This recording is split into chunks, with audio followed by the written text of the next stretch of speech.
ధరణితో రైతులు ఎన్నో ఇబ్బందులకు గురయ్యారని అందుకే సమస్యలు పరిష్కరించడానికే తాము భూభారతి తీసుకొచ్చామన్నారు డిప్యూటీ సీఎం మల్లు బట్టి విక్రమార్క.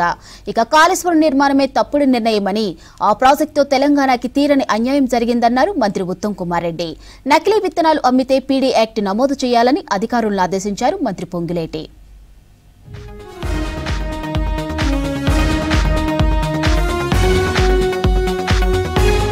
బీఆర్ఎస్ సర్కార్ దుర్మార్గమైన ధరణి చట్టాన్ని తీసుకొచ్చిందని ఫైర్ అయ్యారు డిప్యూటీ సీఎం మల్లు బట్టి విక్రమార్క. ధరణితో రైతులు ఎన్నో ఇబ్బందులకు గురయ్యారన్నారు. ఖమ్మం కలెక్టరేట్ లో మంత్రులు పొంగిరెడ్డి శ్రీనివాసరెడ్డి, తుమ్మల నాగేశ్వరరావు, కోమటిరెడ్డి వెంకటరెడ్డిలతో కలిసి ప్రభుత్వ కార్యక్రమాలు, ధాన్యం కొనుగోళ్లు, వర్షాల ప్రభావంపై రివ్యూ చేశారు బట్టి.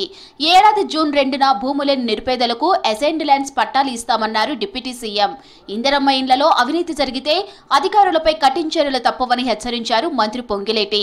పాల్వంచలోని ప్రభుత్వ ఆసుపత్రిలో భద్రాద్రి కొత్తగూడెం జిల్లా కలెక్టర్ జితేష్ వి పాటిల్ భార్య శ్రద్ధ ప్రసవం చేయించుకోవడంపై మంత్రులు సంతోషం వ్యక్తం చేశారు. కలెక్టర్ జితేష్ ను అభినందించారు. సరే, సీజనల్ గా మనకు వచ్చేటువంటి అన్ని ప్రత్యేకమైనటువంటి కార్యక్రమాలు, ఉదాహరణకి ప్యాడీ ప్రొక్యూర్మెంట్ సంబంధించి గత ఉమ్మడి రాష్ట్రంలో కూడా ఎప్పుడూ రానంత ప్రొడక్షన్ ఈసారి తెలంగాణ రాష్ట్రంలో వస్తే కూడా రికార్డ్ స్థాయిలో రాష్ట్ర వ్యాప్తంగా ప్యాడీ ప్రొక్యూర్మెంట్. నకిలీ విత్తనాలపై ఉక్కుపాదం మోపాలన్నారు మంత్రి పొంగిలేటి శ్రీనివాసరెడ్డి. నకిలీ విత్తనాల ఘటనలు ఎక్కడా ఎదురు కావద్దని అధికారులను ఆదేశించారు. హనుమకొండ జిల్లా కలెక్టరేట్ లో ఉమ్మడి వరంగల్ జిల్లాపై మంత్రులు సీతక్క, కొండా సురేఖతో కలిసి సమీక్ష చేపట్టారు పొంగిలేటి. ఇందిరమ్మ ఇండ్ల లబ్ధిదారుల ఎంపిక లిస్టు జూన్ 6 లోపు పూర్తి చేసి ప్రొసీడింగ్స్ కి ఇవ్వాలని కలెక్టర్లను ఆదేశించారు. ఇప్పటి వరకు ఇండ్ల లబ్ధిదారుల లిస్టును జిల్లా కలెక్టర్లు 50% కూడా ప్రకటించకపోవడం బాధాకరమన్నారు.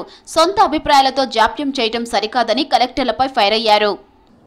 దీంట్లో ఎగ్జాంపుల్ ములుగే మనకి లాస్ట్ టైం జరిగిన ఎపిసోడ్ మనకు గుర్తుంది.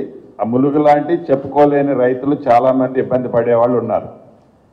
అగ్రికల్చర్ డిపార్ట్మెంట్తో పోలీసు యంత్రాంగం టోటల్గా కలెక్టర్ గారు మీ జిల్లా కలెక్టర్లు కోఆర్డినేట్ చేసుకొని ఎక్కడ నకిలీ విత్తనాలు, నకిలీ ఎరువులు, ఎస్పెషల్లీ ఇది విత్తనాల సీజన్ కాబట్టి విత్తనాలకి ఫుల్ ఫోకస్ ఉండాలి. అనేక పర్యాయాలు చెప్తూనే ఉన్నాం. ఇంకా వాటిని మనం రాష్ట్రంలో ఇంకా అక్కడక్కడ చెదురుమదురు జరుగుతున్నాయి. పీడీ యాక్ట్ పెట్టడమే కాదు, ఎక్కడ దాని ఉక్కుపాదంతో నకిలీ విత్తనాలు, ఎరువుల విషయంలో ప్రభుత్వం చాలా క్లారిటీగా ఉంది. కాళేశ్వరం ప్రాజెక్ట్ డిజైన్ చేసి కట్టింది, కూలింది కూడా బీఆర్ఎస్ హయాంలోనే జరిగిందన్నారు మంత్రి ఉత్తమ్ కుమార్ రెడ్డి. నిర్మాణం కోసం 1,00,000 కోట్లు ఖర్చు పెట్టినా కూలిపోవడం ఒక రికార్డని సెటైర్ వేశారు. Vigilance, national dam safety authority ఇచ్చిన రిపోర్టు చెల్లదనడం సరికాదన్నారు. కమిషన్ ఇచ్చిన రిపోర్ట్ ప్రకారమే చర్యలు ఉంటాయన్నారు ఉత్తమ్. న్యాయ చరిత్ర ఉన్న వ్యక్తి, ఒక డిస్టింగ్విష్డ్ జ్యూరిస్ట్ కాళేశ్వరం కమిషన్ వేస్తే వాళ్ళకి నోటీసులు ఇవ్వగానే ఏదేదో మాట్లాడుతున్నారు, అర్ధరహితమైన మాటలు. తప్పనిసరిగా ఈ కాళేశ్వరం కూలిపోవడానికి ఎవరు కారణమని చెప్పి జ్యుడిషియల్ కమిషన్ ఏ రిపోర్ట్ ఇస్తే ప్రభుత్వం ఆ కమిషన్ రిపోర్ట్కి కట్టుబడి ఉంది, దాని ప్రకారమే చర్యలు తీసుకుంటామని చెప్పి నేను మనవి చేస్తున్నా. 10 ఏళ్లలో కేసీఆర్ చేసిన అప్పు 8 లక్షల కోట్లన్నారు మంత్రి జూపల్లి కృష్ణారావు. వడ్డీ కింద నెలకు 6,000 కోట్లు కడుతున్నామని చెప్పారు. కామారెడ్డి నియోజకవర్గ కార్యకర్తల విస్తృత స్థాయి సమావేశానికి జూపల్లి చీఫ్ గెస్ట్ గా హాజరయ్యారు.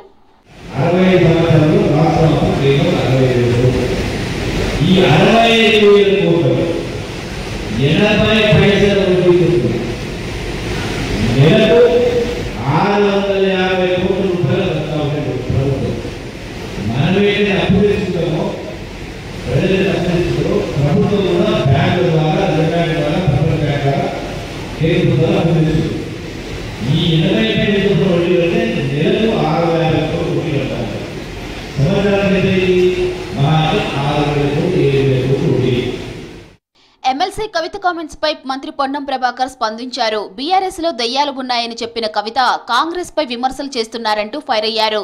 ముందు బీఆర్ఎస్ పార్టీ గురించి చూసుకోవాలని, కాంగ్రెస్ జోలికి రావద్దన్నారు. కాంగ్రెస్ నేతలంతా కంఫర్టబుల్ గా ఉన్నారని చెప్పారు మంత్రి పొన్నం. కవిత గారి కుటుంబానికి సంబంధించిన అంశంలో దయ్యాలున్నాయని చెప్పి మళ్ళీ పార్టీలో వచ్చినటువంటి అంశం మేరకు కాంగ్రెస్ పార్టీ విమర్శిస్తే పొరపాటు. మీ పార్టీ అంతర్గతంగా చూసుకోండి. మా పార్టీ వేర్ కంఫర్టబుల్. కాంగ్రెస్ పార్టీకి సంబంధించిన అంశం మీద మాట్లాడే హక్కు లేదు. భద్రాచలంలో మంత్రి సీతక్క అధికారిక పర్యటనలో భాగంగా రాముల వారిని దర్శించుకున్నారు. సీతక్కకు ఆలయ అధికారులు స్వాగతం పలికారు. ఆ తర్వాత ఉప ఆలయమైన లక్ష్మీ తాయారు అమ్మవారి ఆలయంలో ప్రత్యేక పూజలు చేశారు. మంత్రి సీతక్కకు అర్చకులు వేద ఆశీర్వచనం అందజేశారు.